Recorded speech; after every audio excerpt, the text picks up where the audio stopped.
이회독을 하는 방법을 알려드릴게요. 자, 특히 인강 보는 친구들은 이회독도 같이 하기 어렵기 때문에, 그래서 이제 현장 같은 경우는 이회독반도 열리지만, 인강으로는 이회독반 압축 속성 복습이자 그 늦게 출발한 친구들이 빠르게 진행하는 게 11월에 열리거든요. 그러니 가을에 만약에 이걸 본다면 공부 이렇게 하시면 돼요. 이회독은 문제를 그저 다시 푸는 게 아니라 방법론을 점검하고 사고를 교정했는지 제대로 됐는지 보는 거예요. 내가 그래서 처음 풀었을 때랑 달라졌나? 이걸 의심하는 거거든요.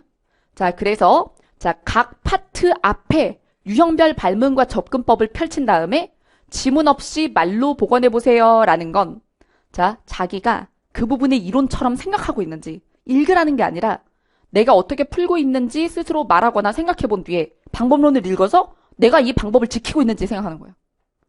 자, 그래서 예를 들면 확인 추론 긍정 발문과 부정 발문에서 긍정 발문은 정말 지문을 잘라먹고 있는지, 부정 발문은 선지에서 변별 키워드를 잡고 있는지 점검하는 거죠. 또 지문을 먼저 보는지, 주제 파악 같은 거 선지 절대로 먼저 보지 않기로 했죠. 그래서 지문을 먼저 보고 가다반을 내는 유형인지, 그래서 내가 그렇게 하고 있는지, 그죠? 자, 그리고 또 선지를 먼저 보는 유형이면 그걸 그렇게 하고 있는지. 자, 그 다음 펜터치 포인트. 내가 어떤 부분에 펜터치 포인트를 남겨야 되는지. 구조 독해는 요약형으로 남기죠. 주제 파악은. 하지만 또 배치 배열은 요약을 하긴 하되 접속어나 지시어로 되게 잘 살려야 되거든요. 그리고 매칭 연결함 같은 걸 잡아야 되고요.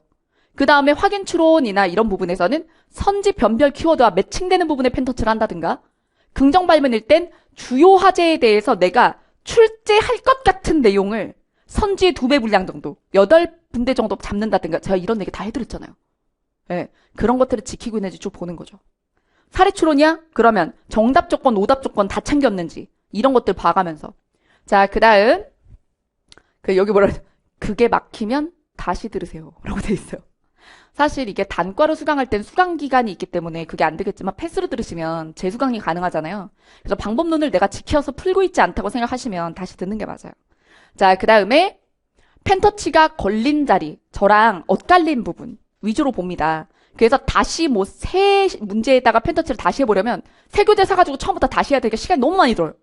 그러니까 여러분들이 지금 1회독 할 때 자기 펜터치에 제 펜터치 올리라 했잖아. 올렸으면 어긋난 부분을 보라는 거야. 어긋난 부분.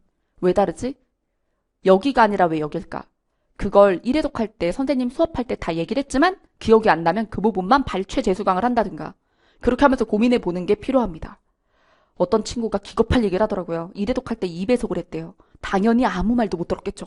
자, 그래서 2배속을 했다는 건 펜터치만 베꼈다는 얘기죠. 그러면 귀가 닫혀 있었을 거고요. 그럼 내가 왜 어디에 치는지 전혀 못 들었을걸요? 그래서 내 걸 1회독 할 때 배속한 사람은 다시 들어야 돼. 라고 생각해. 자, 문제를 외우는 게 아니라 왜 그 자리에 어떨 때 남기나를 들었어야 돼. 자, 그 다음 틀린 문제는 자기 반박을 씁니다. 자, 처음에 그 답을 고른 이유, 오답 고른 이유, 그 생각이 왜 틀렸는가, 그 다음에 정답은 왜 정답인가를 적습니다. 대략 느낀다. 안 돼요. 설명할 수 없으면 모르는 것입니다. 자, 그 다음 맞은 문제도 근거를 짚어봅니다. 손으로 짚는다라고 내가 얘기를 하긴 했지만 지문에서 짚을 수 있어야 된다고.